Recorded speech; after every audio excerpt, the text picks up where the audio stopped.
Don't give in to terror. The Turkish nation, all too familiar with terror attacks, has started to ask this question since the number of terrorist assaults on metropolises has increased. Why would terror organizations ever target large cities? Various countries may have a different perspective on these incidents. Here we will address the issue from Turkey's perspective. All the governments that have ruled in the history of the Turkish Republic have been subjected to fierce criticisms by their opposition, which has often been the reason why coalition governments could not be established, and at some certain times left the country without a government. Sometimes this process even led to military coups. Despite all the dissent, there is one particular issue on which all politicians and military officers agreed: not allowing the fragmentation of Turkey. That is the reason why combating terror has always been Turkey's top issue.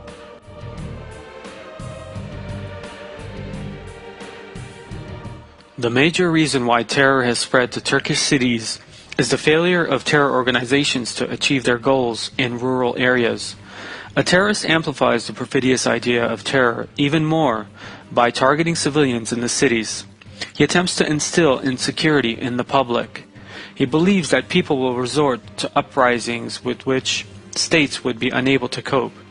That is why in combating terrorism in cities, the best response would be not to deliver what terror and the terrorists want.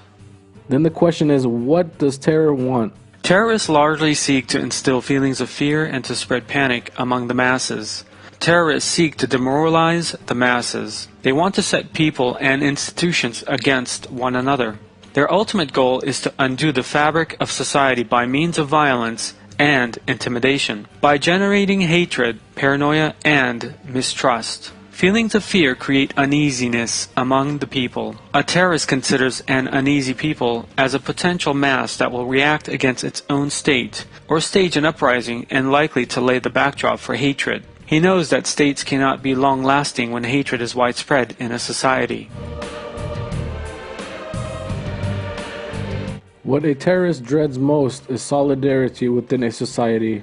Nonetheless, terrorist organizations believe that messages of unity and solidarity in the face of suffering would not last long, due to the mounting frustrations, anger, paranoia being experienced by the society under attack. In point of fact, this thesis is largely accurate. Terrorists want to see resigned societies. A society that has submitted to fear is what terrorists are gratified by the most.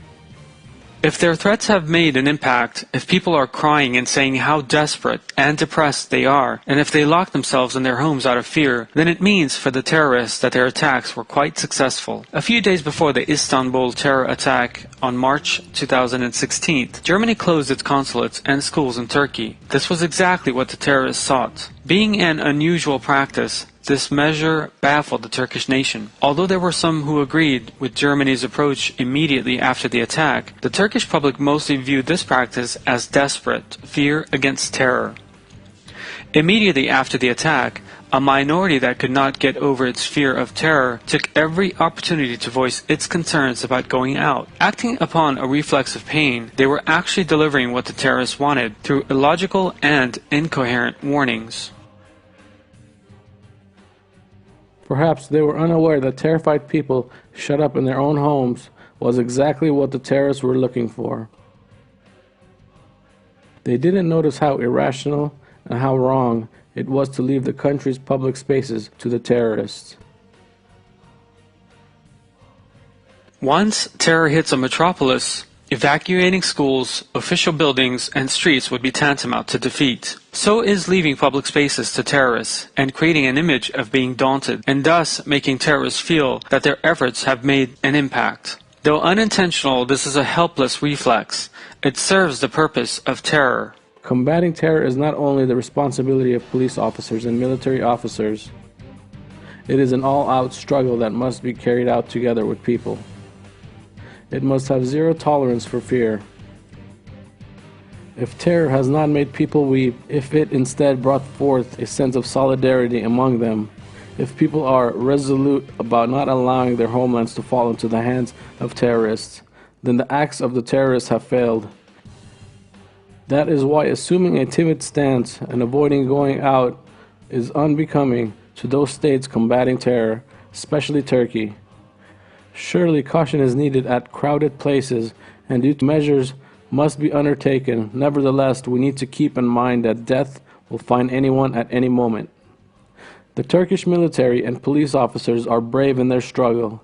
They neither fear nor deliver what the terrorists want. In the same way, it is necessary for the people to be a part of this show of strength and not feel afraid.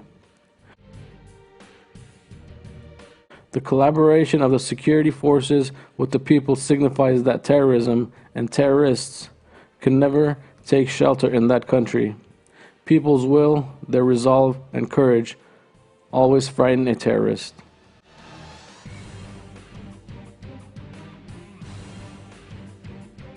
For this reason, an intellectual campaign must be launched, national awareness must be solidified, and a counter-ideological campaign must be developed against the ideology of terror. Turkey managed to be a democratic and powerful country by putting forward this fight together with its people at the end of World War I. The same national struggle is needed now too. May God grant those that were martyred in those heinous attacks His mercy, their families the strength to persevere, and the wounded a quick recovery. It should be perfectly known that whoever tries to achieve a goal through terrorism will never succeed. They will never be able to dismay our people and divide our country.